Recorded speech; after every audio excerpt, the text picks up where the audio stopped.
الحمد لله الهادي لمن استهداه المجيب لمن دعاه الناصر لمن استجار به وناداه لا هادي لمن أضل ولا مضل لمن هداه وما بكم من نعمة فمن الله ثم إذا مسكم الضر فإليه تجأرون وأشهد أن لا إله إلا الله وحده لا شريك له المتقدس في علاه وأشهد أن محمدا عبد الله ورسوله ومصطفاه وخليله ومجتباه صلى الله عليه وعلى آله وصحبه ومن والاه وسلم تسليما كثيرا إلى يوم نلقاه أما بعد فاتقوا الله عباد الله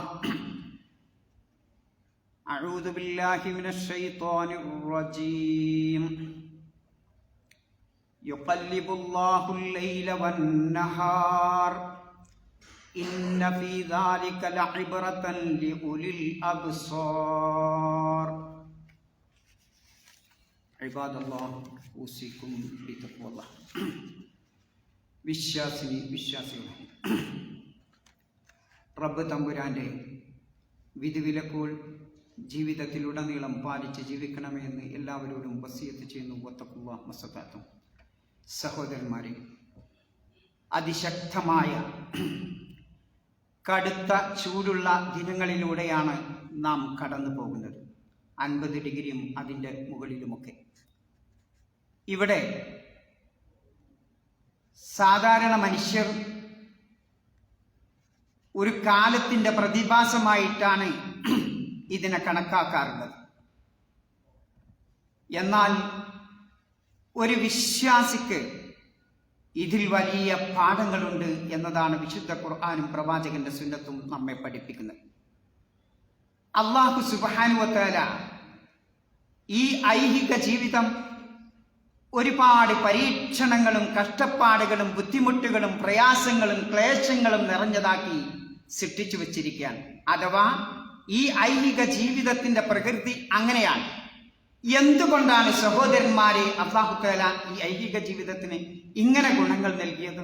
പ്രയാസങ്ങളും ബുദ്ധിമുട്ടുകളും ക്ലേശങ്ങളും ഒക്കെ അത് വിശ്വാസിയായ ആളുകളുടെ അവരുടെ സമർപ്പണത്തിന്റെ ഗ്രാഫ് എത്രമാത്രമുണ്ട് എന്ന് വ്യക്തമാവാനും, ഇങ്ങനെയുള്ള പരീക്ഷണങ്ങൾ വരുമ്പോൾ നിരാശപ്പെടുന്ന ആളുകളുടെ ആ നിരാശയും ആ അള്ളാഹുവിനോടുള്ള അതൃപ്തിയുടെയും ഗ്രാഫ് എത്ര മാത്രമാണ് എന്ന് വ്യക്തമാവാൻ വേണ്ടിയിട്ടാണ് അല്ലാഹു സുബ്ഹാനഹു വ തആല ഈ ദുനിയാവിൽ ഇങ്ങനെ ഒരു പ്രതിഭാസം വെച്ചിട്ടുള്ളത്. വിശുദ്ധ ഖുർആൻ പറയുന്നത് നോക്കൂ നിങ്ങൾ, ലഖദ് ഖലഖനൽ ഇൻസാന ഫീ കബദ്. തീർച്ചയായും മനുഷ്യവർഗത്തെ നാം സൃഷ്ടിച്ചു വെച്ചിട്ടുള്ളത് ക്ലേശം സഹിക്കുന്ന നിലയിലാണ്. ഒന്ന് കഴിഞ്ഞാൽ മറ്റൊന്നിനോട് മല്ലടിക്കുന്ന രൂപത്തിലാണ് റബ്ബ് തമ്പുരാൻ മനുഷ്യവർഗത്തെ സൃഷ്ടിച്ചു വെച്ചിട്ടുള്ളതെന്നാണ്. അങ്ങനെ ആ പരീക്ഷണങ്ങളുടെ കൂട്ടത്തിൽപ്പെട്ടതാണ് കാലാവസ്ഥാ വ്യതിയാനം എന്ന് പറയുന്നത്. ഇപ്പോ വേനൽ ചൂടാണ്, അത് കഴിഞ്ഞാൽ അതിശൈത്യം വരും, പൊടിക്കാറ്റ് വരും, ചൂട് വരും, ഇമ്മിഡിറ്റ് വരും. ഇങ്ങനെ കാല് ചുട്ടുപൊള്ളുന്ന രൂപത്തിലുള്ള ചൂട്, അല്ലേ? അസ്ഥികൾക്കൊക്കെ വേദന അനുഭവിക്കുന്ന രൂപത്തിലുള്ള തണുപ്പ്. ഇതിലൊക്കെ നമുക്ക് ചിന്താ വിഷയമുണ്ട് എന്നതാണ് വിശുദ്ധ ഖുർആൻ നമ്മെ പഠിപ്പിക്കുന്നത്. യുകല്ലിബുല്ലാഹുൽ ലൈല വന്നഹാർ. രാപ്പകലുകളെ അല്ലാഹു സുബ്ഹാനഹു വ തആല മാറ്റി മറിച്ചു കൊണ്ടിരിക്കും. ഇന്ന ഫീ ദാലിക ലഇബ്റതൻ ലിഉലിൽ അബ്സാർ. ഉൾക്കാഴ്ചയുള്ള ആളുകൾക്ക് ഇതിലൊക്കെ ചിന്താ വിഷയമുണ്ട് എന്ന് വിശുദ്ധ ഖുർആൻ നമ്മെ പഠിപ്പിക്കുന്ന. സഹോദരന്മാരെ, ഇവിടെ നമ്മെ സംബന്ധിച്ചിടത്തോളം നാം മനസ്സിലാക്കേണ്ടത് ഈ ചൂടൊക്കെ താൽക്കാലികമാണ്. ഇതിനേക്കാൾ അപ്പുറം ചൂടുള്ള ഒരു ദിനം വിശ്വാസിയെ സംബന്ധിച്ചിടത്തോളം വരാനുണ്ട് എന്നതാണ് നാം മനസ്സിലാക്കേണ്ടത്. ആലോചിക്കുന്നു, റസൂലുള്ള ഈ ചൂട്, ആ സൂര്യന്റെ പൊള്ളുന്ന ആ കിരണങ്ങളും അതേപോലെ ഉച്ചവെയിലിലെ ആ വിയർപ്പുമൊക്കെ അതിന്റെ കാഠിന്യമൊക്കെയാണ് ഇപ്പോൾ നാം അനുഭവിക്കുന്നത്. എന്നാൽ ഇതിനേക്കാൾ വലിയ വിയർപ്പും ചൂടിന്റെ കാഠിന്യമൊക്കെ വരുന്ന ഒരു മഹ്ശറ ലോകമുണ്ട്. അന്ന് സൂര്യൻ ഒരു ചാണ് മുകളിലായിരിക്കും നമുക്കെന്ന് വിശുദ്ധ പ്രവാചകൻ സല്ലല്ലാഹു അലൈഹി വസല്ലമ നമ്മെ പഠിപ്പിച്ചിട്ടുണ്ട്. നബി സല്ലല്ലാഹു അലൈഹി വസല്ലമ അരുളി നോക്കൂ നിങ്ങൾ. ഖാല റസൂലുള്ളാഹി സല്ലല്ലാഹു അലൈഹി വസല്ലം തുദിന ശംസു യൗമൽ ഖിയാമ മിനൽ ഖൽഖ്. അല്ലാഹുവിന്റെ സൃഷ്ടിജാലങ്ങളോട് ആ സൂര്യനെ അല്ലാഹു തആല യൗമുൽ ഖിയാമയിൽ അടുപ്പിച്ചു കൊണ്ടുവരും. ഹത്താ തകൂനു മിൻഹും കമിഖ്ദാരി മൈൽ. ഒരു മൈൽ അകലെ, അത്ര അകലത്തിൽ, അത്ര അടുത്തായി ആ സൂര്യനെ അല്ലാഹു തആല കൊണ്ടുവരും. ഫയകൂനു നാസ്. അപ്പോൾ ജനങ്ങളായി തീരും. അലാ ഖദരി അഅമാലിഹിം ഫിൽ അറഖ്. ആ അവരുടെ പ്രവർത്തനത്തിനനുസരിച്ചായിരിക്കും അവർ അന്ന് പിന്നെ വിയർപ്പിൽ മുങ്ങിപ്പോകുവാനാണ്. ഫമിൻഹും, എന്നിട്ട് റസൂലുള്ളാഹി വിവരിക്കാൻ, ഫമിൻഹും മൻ യകൂനു ഇലാ കഅബൈ. ചില ആളുകൾ അവരുടെ കണങ്കാൽ വരെ വിയർപ്പിൽ മുങ്ങുന്നവരുണ്ട്. വമിൻഹും മൻ യകൂലു ഇലാ റുക്ബതൈൻ. ചില ആളുകൾ അവരുടെ മുട്ടുംകാൽ വരെ വിയർപ്പിൽ മുങ്ങുന്നവരുണ്ട്. വമിൻഹും മൻ യകൂനു ഇലാ ഹഖിബൈ. അരക്കെട്ട് വരെ വിയർപ്പിൽ മുങ്ങുന്നവരുണ്ട്. വമിൻഹും മൻ യുൽജിമുൽ അറഖു ഇൽജാമൻ. വായ വരെ അഥവാ ശരീരം മുഴുക്കെ വിയർപ്പിൽ മുഴുകുന്ന ആളുകളും അന്നുണ്ടാവും. എന്നിട്ട് റസൂലുള്ളാഹി സ്വല്ലല്ലാഹു അലൈഹി വസല്ലമ വിരൽ ചൂണ്ടിക്കൊണ്ട് പറയാണ്, ബിയദിഹി ഇല്ലാ ഫി.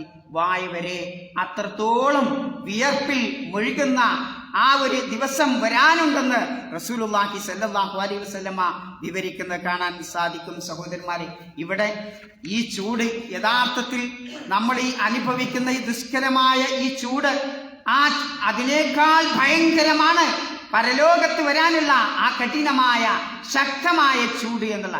എന്നാൽ ചില ആളുകൾക്ക് അല്ലാഹു സുബ്ഹാനഹു വ തആല അന്ന് ആ ചൂടിന് ശമനം നൽകും എന്നുള്ളതാണ്. എന്താണ്? അർശിന്റെ തണലേക്ക് കൊണ്ട് അല്ലാഹു സുബ്ഹാനഹു വ തആല ശമനം നൽകും. അങ്ങനെയുള്ള ഒരു വിഭാഗമുണ്ട്. എങ്ങനെയാണ് സഹോദരന്മാരെ അർശിന്റെ തണലിൽ നമുക്ക് ലഭിക്കുക? കാശ് കൊടുത്തു വാങ്ങാൻ ഒരിക്കലും സാധ്യമല്ല. നമ്മുടെ സമ്പാദ്യം അതുകൊണ്ട് അത് വാങ്ങാൻ സാധ്യമല്ല. മറിച്ച് പിന്നെ എങ്ങനെയാണ് നാളെ പരലോകത്ത് ആ അർശിന്റെ തണലാകുന്ന യേശു വാങ്ങാൻ നമുക്ക് സാധിക്കുന്നത്? നാം രാപ്പകലുകൾ അധ്വാനിക്കുന്ന പ്രവർത്തനങ്ങൾ അത് കുറ്റമറ്റതാക്കുക. അതേപോലെ അള്ളാഹുവിന് കോപമുള്ള കാര്യങ്ങളിൽ നിന്ന് നാം വെടിഞ്ഞു നിൽക്കുമ്പോഴാണ് നമ്മുടെ നാളെ പരലോകത്ത് വെച്ച് ഈ അർശിന്റെ തണൽ നമുക്ക് ലഭിക്കുക എന്നുള്ളതാണ് നമ്മെ പഠിപ്പിക്കുന്നത്. മഹാനായ അബൂ ഹുറൈറ റളിയല്ലാഹു അൻഹു വിവരിക്കുന്ന ഹദീസിൽ ഇങ്ങനെ കാണാം, അനി നബി സല്ലല്ലാഹു അലൈഹി വസല്ലമ ഖാൽ. പ്രവാചകൻ അരുളുകയാണ്, സബഅത്തുൻ യുദില്ലുഹുമുല്ലാഹു ഫീ ദില്ലി യൗമ ലാ ദില്ല ഇല്ലാ ദില്ലു. അള്ളാഹുവിന്റെ തണലല്ലാതെ മറ്റൊരു തണലില്ലാത്ത ആ ദിവസം 7 വിഭാഗം ആളുകൾക്ക് അല്ലാഹു അർശിന്റെ തണലേക്കും എന്നാണ്. ഒന്നാമത് പറഞ്ഞ അൽ ഇമാമുൽ ആദിൽ, നീതിമാനായ നേതാവ്. സഹോദരന്മാരെ, ഇമാം എന്നൊക്കെ പറയുമ്പോൾ ഏതെങ്കിലും ഒരു സൊസൈറ്റിയുടെയോ പ്രസ്ഥാനത്തിന്റെയോ ഒന്നുമല്ല. നമ്മളൊക്കെ ഇമാമാണ്. ഒന്നുമില്ലെങ്കിൽ വീട്ടിലെ ഇമാമാണ്, ഒരു ജ്യേഷ്ഠൻ അനുജന്മാരുടെ ഇമാമാണ്, ഒരു പിതാവ് ആ കുടുംബത്തിലെ ഇമാമാണ്, അല്ലേ? ഒരു ജോലിയിൽ ഒരു ഉത്തരവാദിത്വം വഹിക്കുന്നവൻ ഇമാമാണ്. ആലോചിച്ചു നോക്കൂ നിങ്ങൾ. അവിടെയൊക്കെ നീതിയുണ്ടോ എങ്കിൽ നമുക്ക് അർശിന്റെ തണലേക്കും എന്നതാണ്. പള്ളിയിൽ നിൽക്കുന്ന ഇമാമു മാത്രമല്ല, അള്ളാഹുവിനെ ഇബാദത്ത് ചെയ്തുകൊണ്ട് വളർന്നു വന്ന യുവാവ്. നോക്കൂ നിങ്ങൾ, എന്തേ യുവാവ് എന്ന് പറയാൻ കാരണം? മനുഷ്യൻ വയസ്സിന് കിട്ടൂലേ? കിട്ടും. വയസ്സിന്റെ പറയേണ്ടിയില്ല. കാരണം എന്താ? യുവത്വത്തിലാണ് മനുഷ്യന്റെ ഇച്ഛകളും ദേഹേച്ഛകളും അവനെ തെറ്റിലേക്ക് കൂടുതൽ പിടിച്ചു വലിക്കാൻ. കാരണം അവന്റെ ഇച്ഛകൾ അതിനുള്ള കൊതി, ആഗ്രഹം ഉണ്ടാക്കും. അപ്പൊ ആ യുവത്വം എന്നത് യഥാർത്ഥത്തിൽ അള്ളാഹുവിനെ ഇബാദത്ത് ചെയ്തുകൊണ്ടാണ് വളർന്നെങ്കിൽ അവൻ അർശിന്റെ തണൽ ഉറപ്പാണ്. സഹോദരന്മാരെ, മൂന്നാമത്തെ വിഭാഗം വറജുലുൻ ഖൽബുഹു മുഅല്ലഖുൻ ബിൽ മസാജിദ്. പള്ളിയുമായി ഹൃദയം ബന്ധപ്പെട്ടവൻ. എന്നാൽ ആ പള്ളിയിൽ ഇങ്ങനെ ഇരിക്കാമെന്നല്ല, ഒരു നമസ്കാരം കഴിഞ്ഞാൽ അടുത്ത നമസ്കാരത്തിലേക്ക് ആ പള്ളിയിൽ പോകാനുള്ള ഒരു ആഗ്രഹം, ഒരു കൊതിയുണ്ടാകുക, ആ പള്ളിയുമായി ബന്ധപ്പെട്ട് നിൽക്കുക, അതിന്റെ കാര്യങ്ങളൊക്കെ നിർവഹിക്കുന്ന അത്തരം മനുഷ്യന്മാർക്കും അർശിന്റെ തണലേക്കും എന്നുള്ള. നാലാമത്തെ വിഭാഗം വറജുലാനി തഹബ്ബാ ഫില്ലാഹ് ഇജ്തമാ അലൈഹി വതഫറഖാ അലൈഹി. 2 മനുഷ്യന്മാർ അള്ളാഹുവിന്റെ മാർഗത്തിൽ പരസ്പരം ഇഷ്ടപ്പെട്ടു. അള്ളാഹുവിന്റെ മാർഗത്തിൽ അവർ ഒരുമിച്ച് കൂടി, മീറ്റിംഗ് കൂടി. വതഫറഖാ അലൈഹി, അള്ളാഹുവിന്റെ മാർഗത്തിൽ തന്നെ അവർ പിരിഞ്ഞു പോയി, ഭിന്നിച്ചു പോയി. നോക്കൂ നിങ്ങൾ, അള്ളാന്റെ മാർഗത്തിൽ ഇഷ്ടപ്പെടും. ഞാൻ ചിലപ്പോൾ ചില ആളുകളെ ഇഷ്ടപ്പെടും. കാരണം എന്താ? അയാളുടെ സമ്പത്ത് കണ്ടിട്ട്, അല്ലേ? ആ സമ്പത്തും ഉണ്ടാവില്ല, സ്നേഹം ഉണ്ടാവില്ല. കുറച്ച് കഴിഞ്ഞാൽ തുള്ളിയായി പോകും, അല്ലേ? എന്നാൽ ചിലപ്പോൾ വലിയ പൊസിഷനിൽ ഇരിക്കുന്ന മാനേജറാവും. കാരണം അയാളെ ഇഷ്ടപ്പെട്ട എന്തെങ്കിലുമൊക്കെ കിട്ടും. അതും താൽക്കാലികമാണ് സഹോദരൻ. എന്നാൽ അള്ളാന്റെ മാർഗത്തിലുണ്ടല്ലോ, ഉദാഹരണമായി പ്രസ്ഥാന പ്രവർത്തനം പ്രവർത്തിക്കുന്ന ആളുകൾ, സെക്രട്ടറിമാർ, പ്രസിഡന്റുമാർ, ഭാരവാഹികൾ, ആ സ്നേഹങ്ങളൊന്ന് നോക്കി. ഒരിക്കലും ഈ കുവൈത്തിൽ നിങ്ങൾ പോയാലും ആ സ്നേഹം നിൽക്കൂല. മരണം വരെ അയാളുടെ മനസ്സിൽ ഇങ്ങനെ ആ സഹോദരനെ പറ്റി ഇങ്ങനെ ആ സ്നേഹം ഇങ്ങനെ തേട്ടിക്കൊണ്ടിരിക്കും, അയാൾ അന്വേഷിച്ചു കൊണ്ടിരിക്കും. എന്താ കൂടെ? ഭൗതികമായൊരു കാര്യത്തിനല്ല, അല്ലേ, ദീനിന്റെ കാര്യത്തിന് ഒരുമിച്ച് കൂടി. ഉംറക്കൊക്കെ പോകുമ്പോഴത് അതാണ്. ആകെ ഉംറ 7 ദിവസമോ 10 ദിവസമോ ഉണ്ടാവുള്ളൂ. പക്ഷെ ആ സ്നേഹം നിങ്ങൾ നോക്കണം. മരണം വരെ എവിടെയാണ് അമീർ, അയാളുടെ അവസ്ഥ എന്താണ് എന്ന് 10ഉം 20ഉം കൊല്ലം കഴിഞ്ഞിട്ടും ചോദിക്കുന്ന ആളുകളുണ്ട്. ആലോചിക്കുങ്ങള്. അതാണ് റജുലാനി തഹബ്ബാ ഫില്ലാഹ്, റബ്ബിന്റെ മാർഗത്തിൽ, ഭൗതിക നേട്ടത്തിനല്ല. അങ്ങനെ ഇഷ്ടപ്പെട്ട ആളുകൾക്ക് അള്ളാഹുവിന്റെ എന്ത് കിട്ടും? ആ അർശിന്റെ തണലേകും എന്ന് അള്ളാഹുവിന്റെ റസൂൽ പഠിപ്പിക്കും. 5ാമത്തെ ഒരു വിഭാഗം ആളുകള്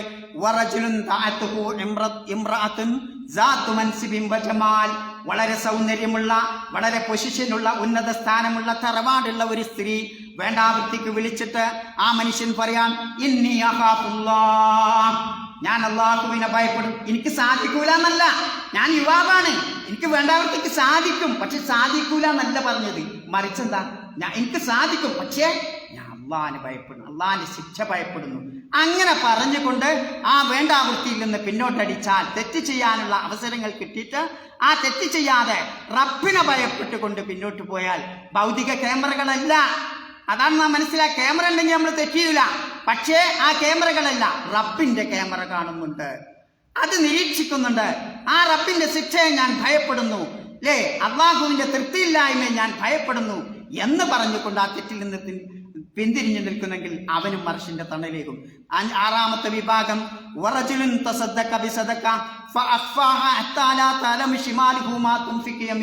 വലത്തെ കൈ കൊടുത്തത് ഇടത്തെ കൈ പോലും അറിയാത്ത രൂപത്തിൽ രഹസ്യമായി ദാനധർമ്മം ചെയ്യുന്ന ആളുകൾ, ഇവർക്കും അർശിന്റെ തണലുണ്ട്. 7ാമത്തെ വിഭാഗം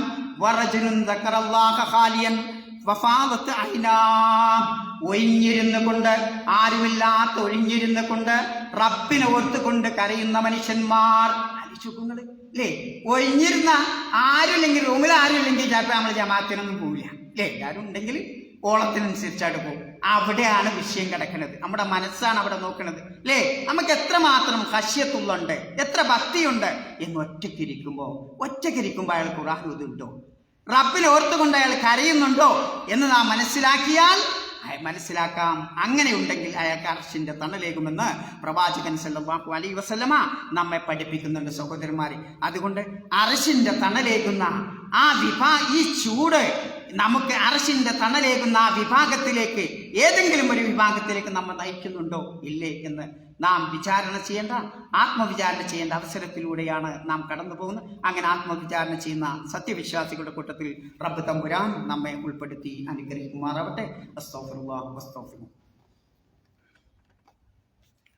അൽഹംദുലില്ലാഹി റബ്ബിൽ ആലമീൻ വസ്സലാത്തു വസ്സലാമു അലാ റസൂലിൽ അമീൻ വഅലാ ആലിഹി വഅസ്ഹാബിഹി അജ്മഈൻ. അമ്മാ ബഅദ് ഇഖ്വാനി ഫില്ലാഹി ഉസീകും ബിതഖ്വല്ലാഹ്.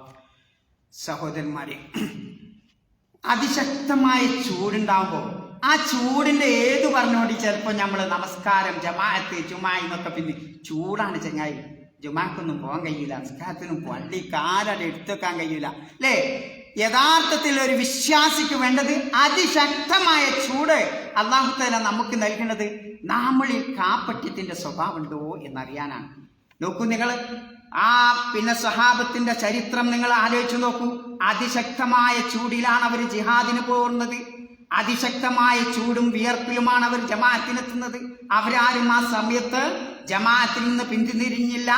വിശുദ്ധ ഖുർആൻ പഠിപ്പിക്കുന്നു, നോക്കൂ. ഫരി അൽ മുഖല്ലഫൂന ബിമഖാദിൻ ഖിലാഫ് റസൂലില്ലാഹ്.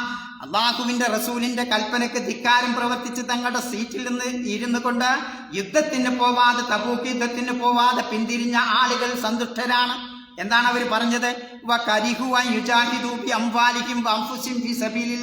അള്ളാഹുവിന്റെ മാർഗത്തിൽ അവരുടെ ശരീരം കൊണ്ടും അവരുടെ സമ്പത്ത് കൊണ്ടും ജിഹാദ് ചെയ്യാൻ അവർ ഇഷ്ടപ്പെട്ടില്ല. വഖാലു, അവരുടെ വാക്കെന്താ? ലാ തൻഫിറൂ ഫിൽ ഹർ, ഈ ചൂടിൽ നിങ്ങൾ പുറപ്പെടരുത്, ജിഹാദിന് പുറപ്പെടരുതെന്ന് അവർ പറഞ്ഞു. ആരാണിത്? മുനാഫിക്ക്, അല്ലേ.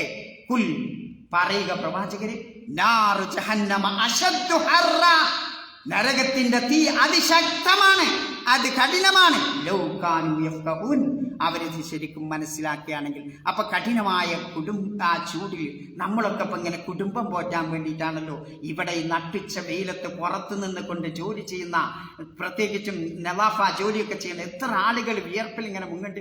സഹോദരന്മാരെ, അത് അല്ലാഹുവിന്റെ മാർഗത്തിലുള്ള ജിഹാദാണ്. നാം മനസ്സിലാക്കണം. കഅബ് ഇബ്നു ഉജ്റ റളിയല്ലാഹു അൻഹു പറയാണ്, അന്ന അസ്ഹാബ റസൂലുള്ളാഹി സ്വല്ലല്ലാഹു അലൈഹി വസല്ലം മർറു ബിറജുലിൻ, നബി സല്ലല്ലാഹു അലൈഹി വസല്ലമയുടെ സഹാബത്ത് ഒരു മനുഷ്യന്റെ അരികെ നടന്നു പോയി. ഫഅജബു ബിജദ്ദിഹി വനശാതി, അദ്ദേഹത്തിന്റെ ഉത്സാഹവും കഠിനാധ്വാനവും അദ്ദേഹത്തിന്റെ ആ ജോലിയിലുള്ള ആർത്തിയും കണ്ട് അവർ അത്ഭുതപ്പെട്ടു പോയി. ഫില്ലമൽ ബകസ്ബി റിസ്ക്, സമ്പാദിക്കുന്നതിലുള്ള. ഫഖാലു, അപ്പൊ സഹാബത്ത് നബി സല്ലല്ലാഹു അലൈഹി വസല്ലമയോട് ചോദിച്ചു, യാ റസൂലല്ലാഹ് ലൗ കാന ഹാദാ ഫീ സബീലില്ലാഹ്, ഈ മിസ്കീനായ മനുഷ്യൻ ആ നട്ടിച്ച നേരത്ത് ആ ജോലി ചെയ്യുന്നത് അല്ലാഹുവിന്റെ മാർഗത്തിലായിരുന്നെങ്കിൽ എത്ര നന്നായിരുന്നേനെ. ഫഖാല നബി സല്ലല്ലാഹു അലൈഹി വസല്ലം, പ്രവാചകൻ അരുളി, ഇൻ കാന ഖറജ യസ്ആ അലാ വലദിഹി സിഹാറൻ, അവന്റെ ചെറിയ കുഞ്ഞുങ്ങൾക്ക് ഭക്ഷണം കൊടുക്കാൻ വേണ്ടിയിട്ടാണ് അവൻ വീട്ടിൽ നിന്ന് ഇറങ്ങി പുറപ്പെട്ടതെങ്കിൽ ഫഹുവ ഫീ സബീലില്ലാഹ്, അല്ലാഹുവിന്റെ മാർഗത്തിലുള്ള ജിഹാദാണ്. നോക്കുങ്ങള്, അയാൾ അധ്വാനിക്കുന്നത് അള്ളാഹുവിന്റെ മാർഗത്തിൽ പുണ്യം ലഭിക്കുന്നതാണ്. സ്വന്തം ശരീരത്തിന് സ്വയം പരിപാലനത്തിന് വേണ്ടിയിട്ടും തന്റെ പവിത്രത സൂക്ഷിക്കാൻ, മറ്റൊരാളോട് യാചിക്കാതെ അധ്വാനിച്ചുകൊണ്ട് പവിത്രത സൂക്ഷിക്കാനാണ് അയാൾ ആ കഠിന വെയിലത്ത് ജോലി ചെയ്യുന്നെങ്കിൽ അയാളും അള്ളാഹുവിന്റെ മാർഗത്തിലാണ്. അപ്പൊ സഹോദരന്മാരെ, നമ്മളൊന്നും അധ്വാനിക്കുന്നത് പടച്ച തമ്പുരാൻ വെറുതെ ആക്കൂല, ഒരിക്കലും വെറുതെ ആക്കൂല.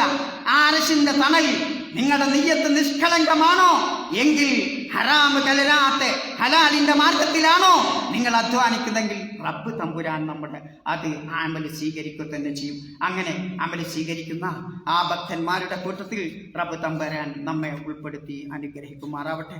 അള്ളാഹുവേ, ഞങ്ങളിൽ നിന്ന് അറിയാതെ വന്നു പോയിട്ടുള്ള ചെറുതും വലുതുമായ എല്ലാ തെറ്റുകുറ്റങ്ങളും പുറത്തു മാപ്പാക്കി നിന്റെ ജന്നാത്തിൽ ഫിർദൗസിൽ ഞങ്ങളെ നീ ഒരുമിച്ച് കൂട്ടണമേ. ഞങ്ങളിൽ നിന്ന് മൺമറിഞ്ഞു പോയ ഞങ്ങളുടെ മാതാപിതാക്കൾ, ഞങ്ങളുടെ ഗുരുനാഥന്മാർ, ഞങ്ങളുടെ ഉസ്താദുമാർ, ബന്ധുമിത്രാദികൾ, പ്രസ്ഥാന ബന്ധുക്കൾ, ഭാരവാഹികൾ, അവർക്കൊക്കെ മഗ്ഫിറത്തും മർഹമത്തും നൽകി ജന്നാത്തുൽ ഫിർദൗസിൽ അവരോടൊപ്പം ഞങ്ങളെയും നീ ഒരുമിച്ച് കൂട്ടണമേ. അല്ലാഹുമ്മ അഇസ്സൽ ഇസ്ലാമ വൽ മുസ്ലിമീൻ വഅദില്ല ശിർക വൽ മുശ്രിക്കീൻ വൻസുർ ദീനക വകിതാബക വസുന്നത നബിയ്യിക വഇബാദകൽ മുഅ്മിനീൻ. അല്ലാഹുമ്മ ഗ്ഫിർ ലിൽ മുസ്ലിമീന വൽ മുസ്ലിമാത് വൽ മുഅ്മിനീന വൽ മുഅ്മിനാത് അൽ അഹ്യാഇ മിൻകും വൽ അംവാത്. اللهم احفظ إخوتنا القائمين على أمن البلاد ووفق اللهم أميرنا وولي عهده لهداك واجعل أعمالهما في طاعتك ورضاك واجعل هذا البلد آمنا مطمئنا سخاء رخاء دار أمن وإيمان وسائر بلاد المسلمين. ربنا آتنا في الدنيا حسنة وفي الآخرة حسنة وقنا عذاب النار.